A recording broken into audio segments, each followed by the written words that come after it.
Hello, everyone, and welcome to this segment of the CyberSmart Online Caravan. And I will be discussing online video conferencing safety. Now, all of us, most of us at least, are now very familiar with conferencing tools such as Zoom and Microsoft Teams, perhaps even Skype, and maybe even Facebook Messenger.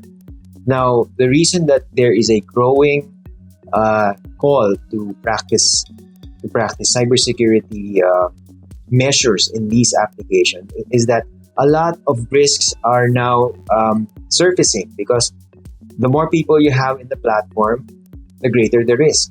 So in this segment, we will tackle these risks and as well as how you can protect yourselves from any danger online. Okay, now why should you practice video conferencing safety? In a nutshell, it's one of the many ways that you share your information to the outside world. Quite literally, it is an invitation to your physical and virtual space. You are inviting people to look at you live and in real time, and you are exposing not just what can be seen on your background or on yourself, but also when you share your screens, you will also be exposing your virtual space. So it is very important that we know how to behave and how to handle online video conferences. Now, there are two types of video conference participants in video conferences, and that is one, you are the admin, or either two, you are the participant. So let's jump right into the first part. Oh, but before that, the first rules of video conferencing safety. First rule number one is to use the latest version of the software that you're going to use. So always update.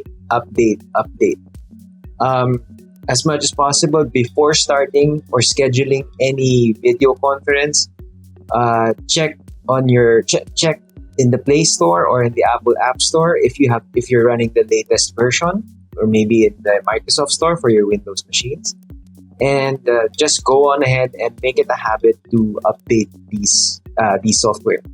And if it's possible, go for the licensed versions, because you more often than not, licensed versions or the paid versions are the first ones to get the latest features and of course the latest security patches.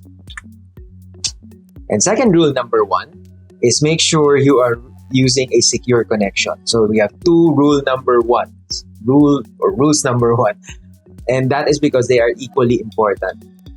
Make sure that when you're connecting to a Wi-Fi hotspot, make sure that you know who owns that Wi-Fi hotspot. Don't just connect to it because it's freely accessible in a public area. And even at home, make sure that it's secure. Just make sure that nobody has hacked into it. And if you have one, use a VPN service. VPN stands for Virtual Private Network.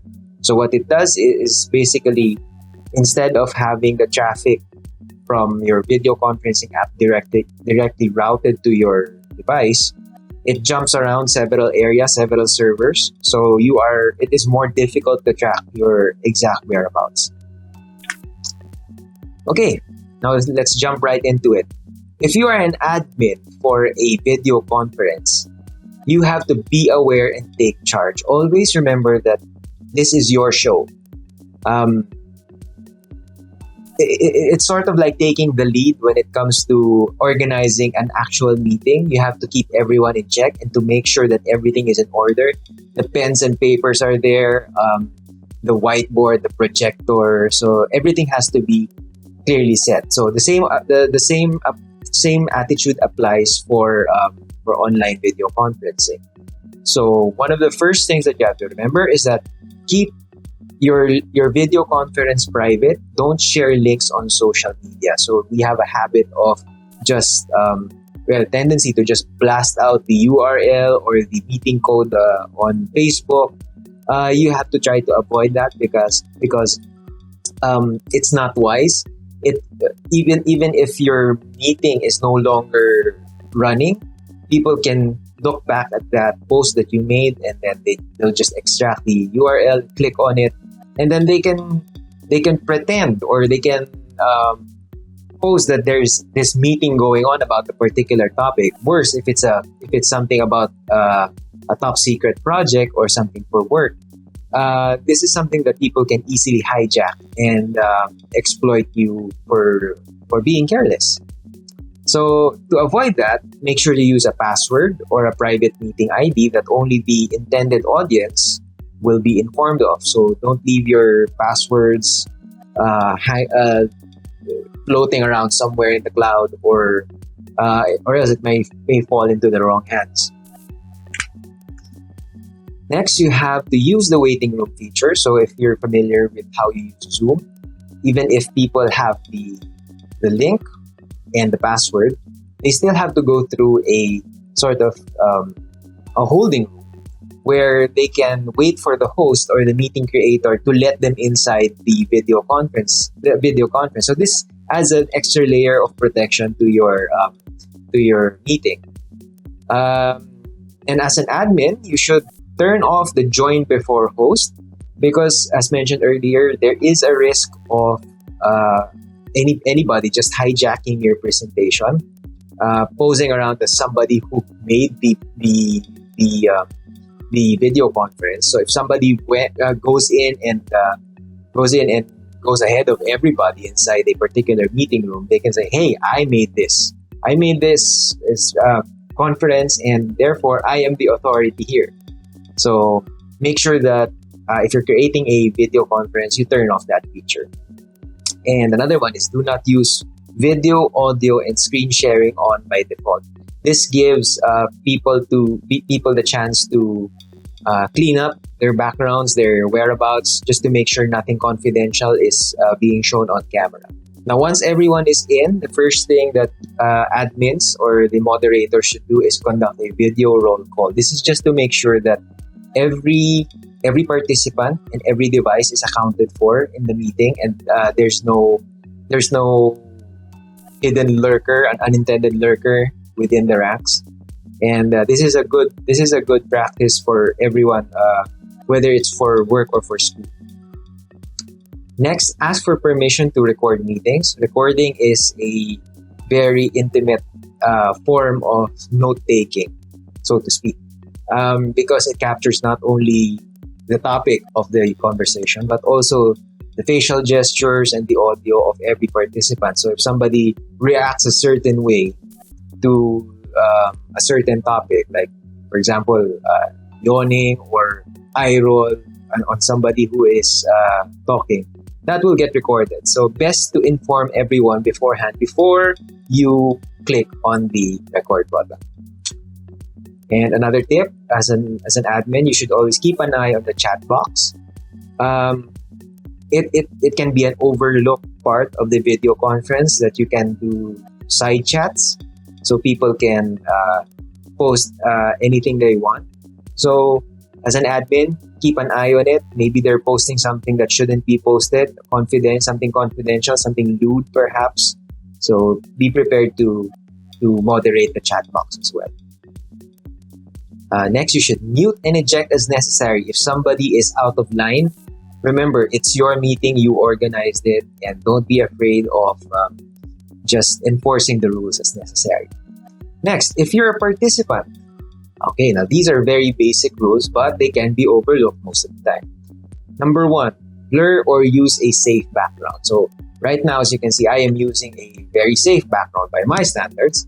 All it does is reveal really what my number one hobby is, and that is collecting a few trinkets from my favorite movie.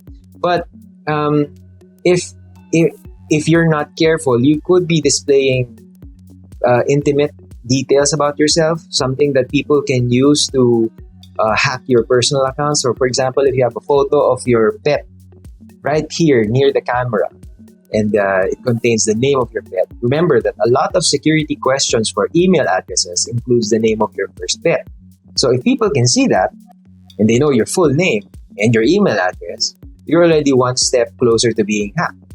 So make sure that everything that's displayed on the camera, there's nothing confidential, and if you're not sure, just blur it all, blur it, or just change the background. There's a feature that you use on Zoom and in Microsoft Teams that allows you to change the background. You could be in some office or at the beach if you want. Next, don't use your camera if it's not necessary. This is something that should come as common sense. If you're just somebody who listens in, might as well turn it off because it will also save you in bandwidth. So if ever your internet connection does drop, at least you will save a few megabits for your audio, so the audio stream doesn't get cut.